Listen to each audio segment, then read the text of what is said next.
Hello friends, എല്ലാവർക്കും സുഖമല്ലേ? ഇന്ന് നല്ല അടിപൊളി ഒരു കറിയായിട്ടാട്ടോ ഞാൻ വന്നിരിക്കുന്നത്.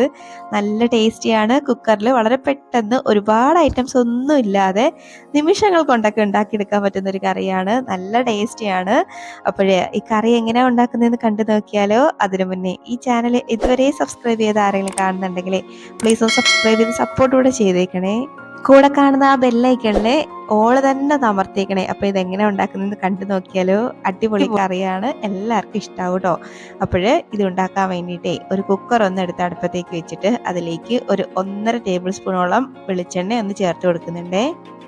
അപ്പോൾ ഈ വെളിച്ചെണ്ണ ഒന്ന് ചൂടായി വരുമ്പോഴേക്കും 1 ടീസ്പൂൺ കടുകിട്ടൊന്ന് പൊട്ടിക്കാം. കടുക് ഒന്ന് പൊട്ടി വരുമ്പോഴേക്കേ കുറച്ച് ഉഴുന്ന് ചേർത്ത് കൊടുക്കുന്നുണ്ട്.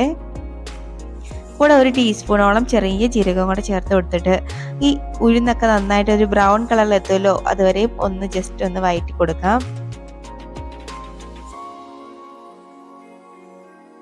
അപ്പം ഈ പരുവൊക്കെ ആകുമ്പോഴേക്കുവേ ഇനി ഇതിലേക്ക് ഞാൻ കുറച്ച് കുഞ്ഞുള്ളി ആട്ടോ അരിഞ്ഞ് ചേർക്കുന്നത്. അപ്പം നിങ്ങളുടെ കയ്യിൽ കുഞ്ഞുള്ളി ഇല്ലെങ്കിൽ ഈ സവാള എടുത്താലും മതിയാവും. ഞാനൊരു 10-12ഓളം കുഞ്ഞുള്ളി എടുത്ത് ഇതുപോലെ ഒന്ന് അരിഞ്ഞ് ചേർത്ത് കൊടുത്തേക്കാം കേട്ടോ. അപ്പം ഇത് നന്നായിട്ടൊന്നങ്ങ് വഴറ്റിയെടുക്കാം. ഒരുപാട് നിറമൊന്നും മാറ്റേണ്ട, ചെറുതായിട്ടൊന്ന് ട്രാൻസ്പെറൻ്റ് ആയി വന്നാൽ മാത്രം മതിയാവും. കുക്കറായതിൻ്റെ പേരിൽ തന്നെ ഒരുപാട് വഴറ്റി കഷ്ടപ്പെടേണ്ട ആവശ്യമൊന്നുമില്ല കേട്ടോ. അപ്പം ഈ പരുവൊക്കെ ആകുമ്പോഴേക്കും ഇതിലേക്ക് 1 ടീസ്പൂണോളം വെളുത്തുള്ളി ചതച്ചതാട്ടോ ചേർത്ത് കൊടുക്കുന്നത്. പിന്നെ എരിവിന് വേണ്ടിയിട്ട് ആവശ്യത്തിന് പച്ചമുളകും കൊണ്ട് ചേർത്തോളൂ. നമ്മളിതിലേക്ക് മുളക് പൊടി അധികം ചേർക്കുന്നില്ല. എരിവിന് ആവശ്യത്തിനുള്ള പച്ചമുളകും കൂടി ഇട്ട് കൊടുത്തോളൂ.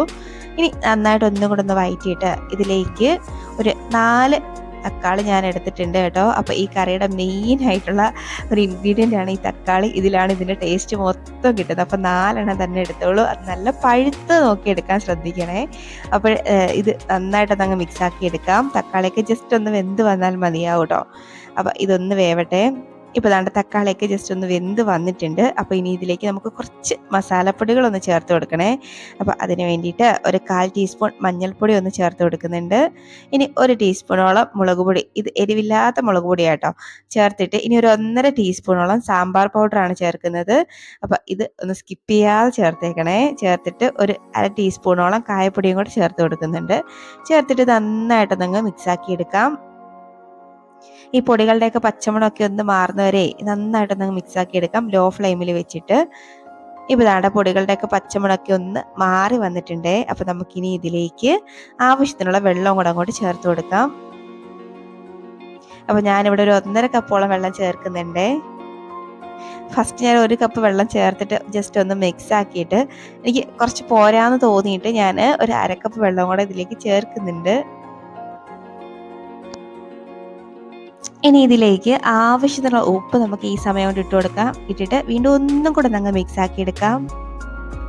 ഏകദേശം നമ്മുടെ പണി കഴിഞ്ഞു എന്ന് തന്നെ പറയാം. ഇനി ഇതൊന്ന് അടച്ചു വെച്ചിട്ട് ഒരു 2 വിസിൽ മതിയാവൂടോ.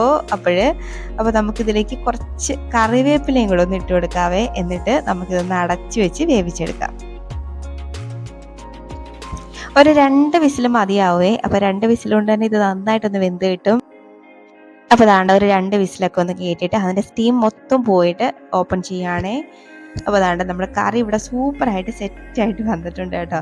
അപ്പോൾ ഇത് ഒരുപാട് തിക്കായിട്ടുള്ള കറിയൊന്നും അല്ല. ദാണ്ട ഇതുപോലൊക്കെ ഇരിക്കും കേട്ടോ. നല്ല ടേസ്റ്റിയാണ്, നല്ലൊരു ഫ്ലേവറുമാണ് കേട്ടോ. ഒരുപാട് ഐറ്റംസ് ഒന്നും ആവശ്യമില്ല.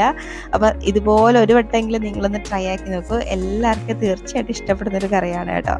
അപ്പോൾ ഇത് ഇനി ചോറിൻ്റെ കൂടെ ഒഴിച്ച് അങ്ങോട്ട് കഴിച്ചാൽ മാത്രം മതി. നല്ല ടേസ്റ്റിയാണ്. ഇത് വേറെ ഒന്നും ഇതിൻ്റെ കൂടെ ആവശ്യമുണ്ടെന്ന് തോന്നുന്നില്ല. നിങ്ങളെല്ലാവരും ഒന്ന് ട്രൈ ആക്കി നോക്കിയിട്ട് അഭിപ്രായം കമൻറ്റ് ബോക്സിൽ ഒന്ന് അറിയിക്കണേ. പിന്നെ നിങ്ങൾക്ക് വീഡിയോ ഇഷ്ടമായാൽ ഒരു ലൈക്ക് കൂടെ തന്നേക്കണേ. ഇനിയൊരു റെസിപ്പിയുമായിട്ട് വീണ്ടും കാണാടോ. അതുവരേക്കും ബൈ.